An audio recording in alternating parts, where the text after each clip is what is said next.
अजित पवार यांनी Asian heart हॉस्पिटलमध्ये जाऊन भुजबळांची भेट घेतली आहे। अलीकडेच छगन भुजबळ यांच्या हृदयावर एशियन हार्ट हॉस्पिटलमध्ये शस्त्रक्रिया करण्यात आली होती।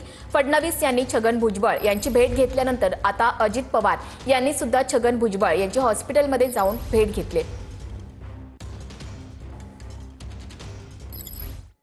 नगर पंचायत आणि नगर परिषद निवडणुकांसाठी भाजप कार्यालयामध्ये खलबत सुरू आहे। भाजप प्रदेश कार्यालयात निवडणूक प्रभारींची महत्त्वाची बैठक सुरू आहे।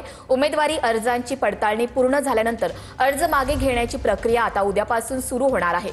कोण उमेदवारी अर्ज मागे घेणार आणि कोण स्वतंत्रपणे निवडणूक लढवणार या संदर्भात या बैठकीमध्ये आता खलबत सुरू आहे।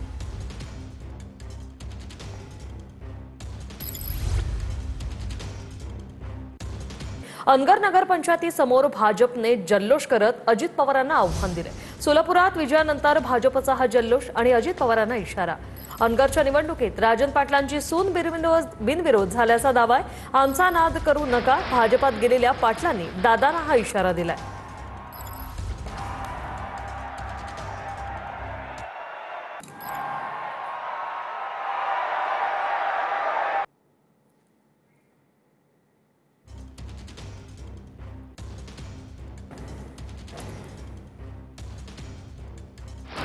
अनगर नगर पंचायतीसमोर भाजप कार्यकर्त्यांनी कशा प्रकारे फटाके फोडत हा जल्लोष केलेला आहे त्याची ही दृश्य आपण पाहतोय। अजित पवार यांना थेट आव्हान या निमित्ताने देण्यात आलेलं आहे।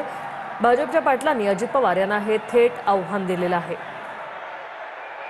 अनगरच्या निवडणुकीत राजन पाटलांची सून बिनविरोध झाल्याचा दावा आता करण्यात आलेला आहे।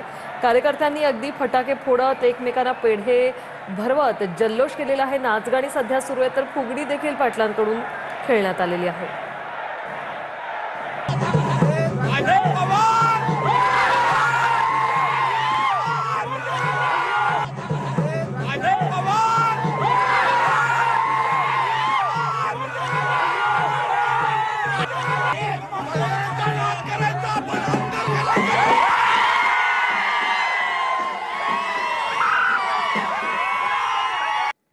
ईडीकडून अल-फलाह विद्यापीठाच्या संस्थापक सदस्याला अटक। आज ईडीने अल-फलाह युनिव्हर्सिटीच्या 25 ठिकाणी छापेमारी केली होती। दिल्ली बॉम्बस्फोटातील आरोपी अल-फलाह विद्यापीठाशी संबंधित आहे।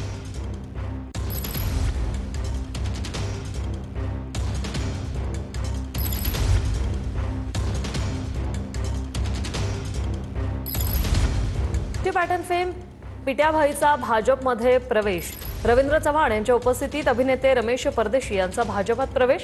संघाच्या गणवेशात फोटो पोस्ट केल्याने राज ठाकरे यांनी त्यांना सुनावलं होतं। तर प्रत्येक दसऱ्याच्या संचलनाचा माझा फोटो असेल, कारण कुठल्याही बाकी उत्सवाचा संबंध येत नाही।